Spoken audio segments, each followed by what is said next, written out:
नॉर्सेट 9 is around the corner and let's be honest, अब हमारा target सिर्फ ये नहीं रह गया कि हाँ हमने क्या पढ़ा, कितना पढ़ा, कौन सी टेस्ट सीरीज़ ली, हमारे टेस्ट सीरीज़ में क्या स्कोर आ रहे हैं, हमारे मॉक स्कोर्स कितने आ रहे हैं, हमने कितनी प्रैक्टिस की।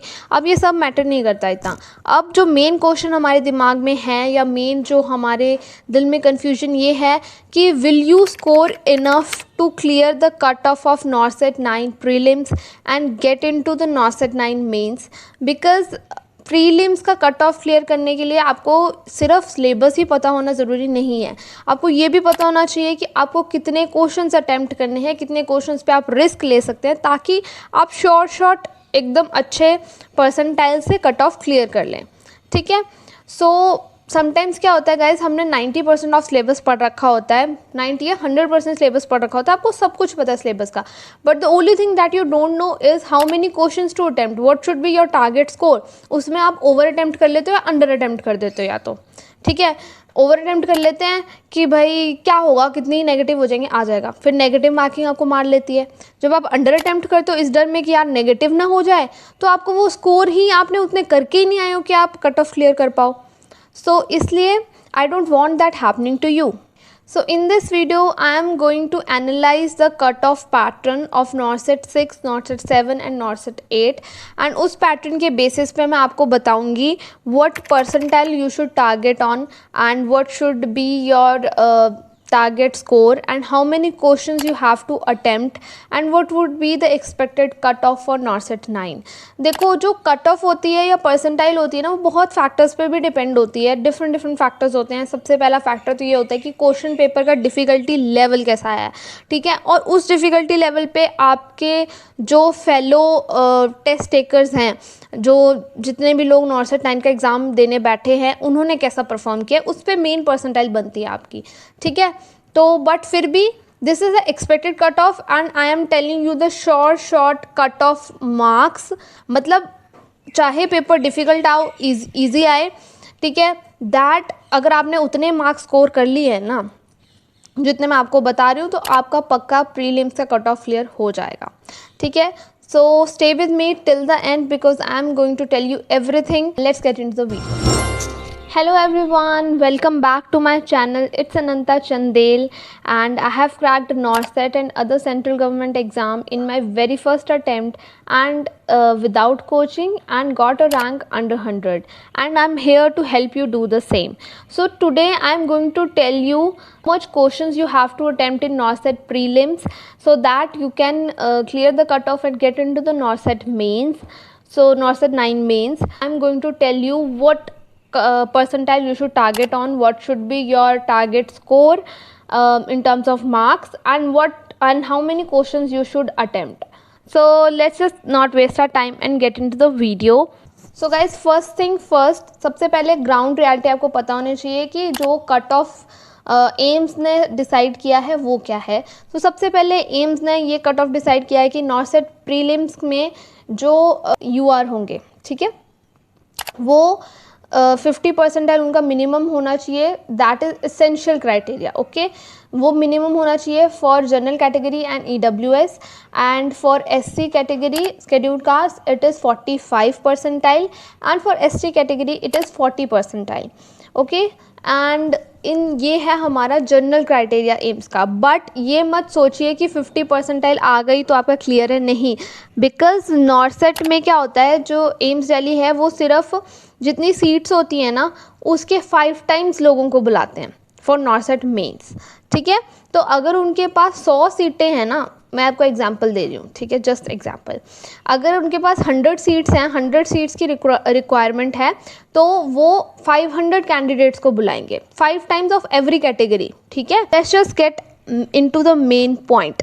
तो मैंने जो एनालाइज किया है मैं वो आपके साथ शेयर करना चाहूँगी। सो नॉर्सेट 8 में जो हमारा कट ऑफ रहा था वो रहा था कि जनरल कैटेगरी का इट वाज 93.53 परसेंटाइल, मैं परसेंटाइल की बात कर रही हूँ अभी, ठीक है, एंड EWS का रहा था 78.29 परसेंटाइल, शेड्यूल्ड कास्ट का रहा था 80.14 परसेंटाइल, शेड्यूल्ड ट्राइब का 73.68 percentile and other backward classes OBC का रहा था 83.12 परसेंटाइल।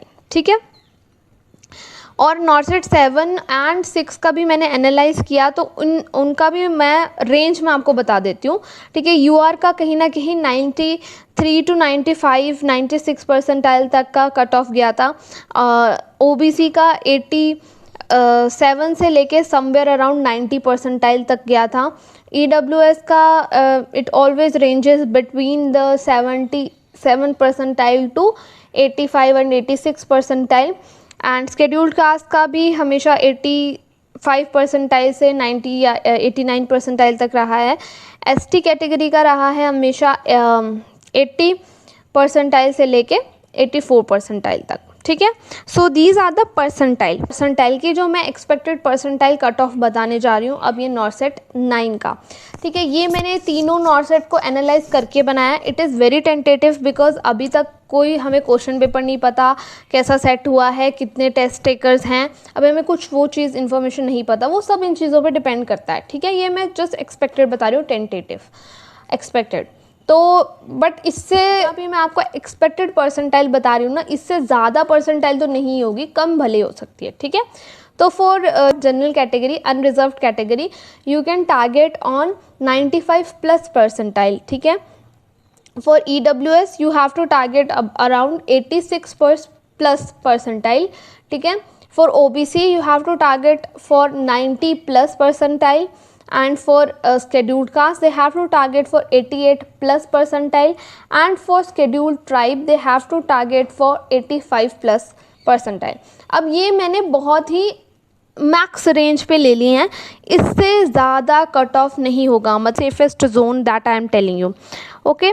तो अब हम बात करते हैं मार्क्स की। ये तो होगी परसेंटाइल जो कि बहुत चीज़ों पे डिपेंड करेगी, जब तो वो हम एक बार एग्ज़ाम होगा उसके बाद ही हम एक्चुअल प्रेडिक्ट कर सकते हैं या गेस वर्क कर सकते हैं। दिस इज़ वेरी टेंटेटिव, ठीक है। तो परसेंटाइल का ये रहेगा सीन। अब हम बात करेंगे मार्क्स की, ठीक है। आपको मार्क्स कितने टारगेट करने हैं। अब मार्क्स है जनरल कैटेगरी में, अगर आप 70 प्लस मार्क्स ला रहे हो ना तो you are in a safe zone. OBC category you have to target somewhere around 68 marks से ऊपर ही, ठीक है। 65 या 68 मार्क्स से ऊपर ही मार्क्स आपको लेके आने हैं, ठीक है, for OBC category. And next is EWS को भी 65 प्लस मार्क्स चाहिए। These marks are out of 100 for prelims. उसके बाद नेक्स्ट इज स्केड्यूल्ड कास्ट को टारगेट करना है 60 प्लस मार्क्स के लिए, एंड स्केड्यूल्ड ट्राइब को टारगेट करना है, एसटी कैटेगरी को टारगेट करना है 55 प्लस मार्क्स के लिए, ठीक है। अब देखो हमें मार्क्स भी पता लग गए, हमें परसेंटाइल भी पता लग गई कि भाई इतने परसेंटाइल चाहिए हमको, और मार्क्स भी हमें पता लग गया कि इतने मार्क्स चाहिए हमको।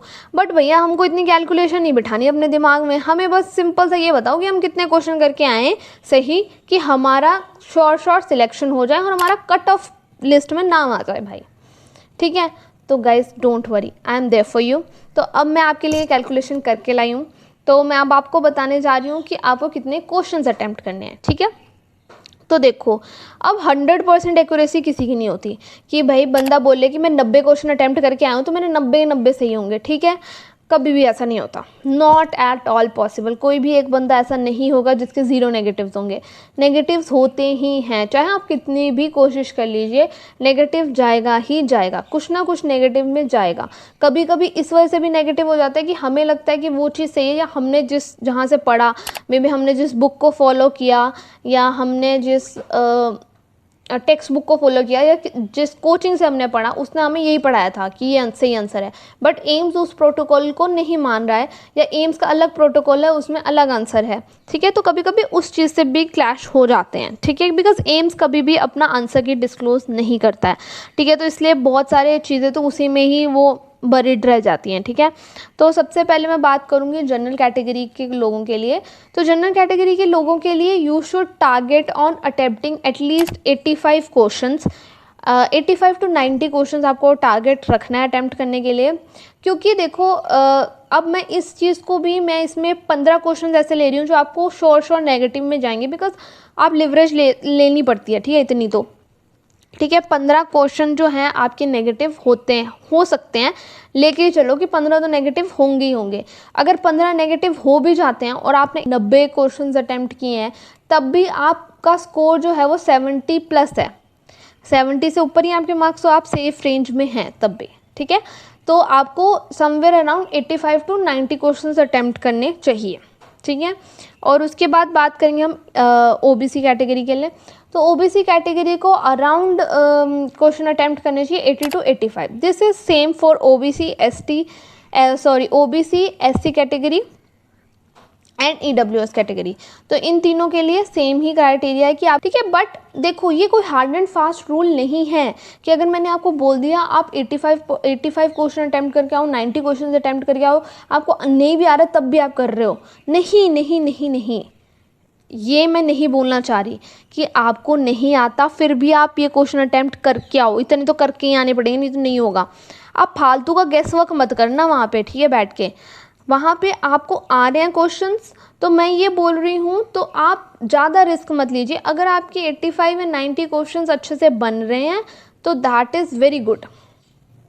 इतने क्वेश्चंस का आपको टारगेट लेके चलना है कि हाँ, इस माइंडसेट से प्रिपेयर करना है। बस मैं आपके माइंडसेट को समझाने की बोल रही हूँ कि एटलीस्ट आप 85 टू 90 का क्वेश्चन का टारगेट लेके चलो कि मेरे को इतने अटैम्प्ट करने हैं। अब उतने होते हैं नहीं होते हैं वो अलग बात है, ठीक है। फालतू के गेस वर्क नहीं करने हैं कि मुझे 85 क्वेश्चन करने को बोलता है इसलिए मैं नहीं भी आ रहे थे उनको भी करके आ गई। नहीं आ रहे थे छोड़ दो, कोई बात नहीं। एटलीस्ट वो नेगेटिव तो नहीं होगा ना आपका। क्या पता आप 80 क्वेश्चन अटेम्प्ट करके आए, उसमें सिर्फ 5 ही नेगेटिव हैं, तब भी आपका स्कोर 70+ रह जाएगा।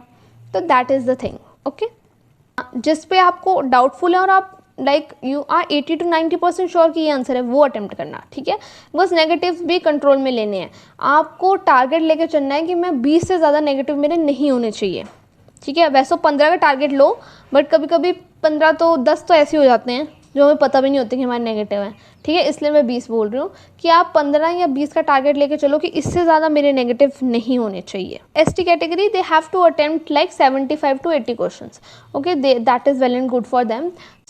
So guys, in the end I just want to say that don't prepare blindly, prepare with the target। आपको पता होना चाहिए कि आपके माइंड में क्लियर होना चाहिए before going to exam hall कि आपको कितने मार्क्स चाहिए, कितने मार्क्स आपका सेफ स्कोर हैं, ठीक है। कितने क्वेश्चन आपको अटेम्प्ट करने हैं, कितने को आप रिस्क ले सकते हैं, ये सब आपके माइंड में क्लियर होना चाहिए, ये सब चीज़ें, ठीक है।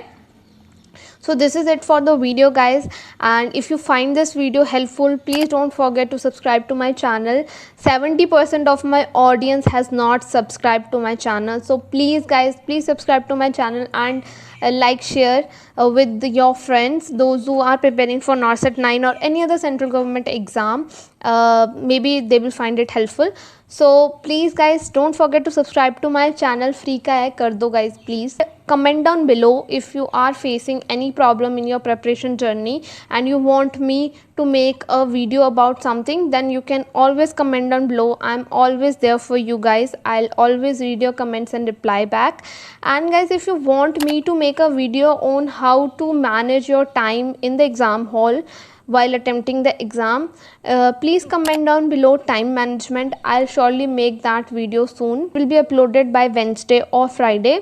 So stay tuned for that, and I'll meet you soon. Keep hustling, keep moving forward, keep studying, and all the best for your exam, and soon for the next video. Bye bye.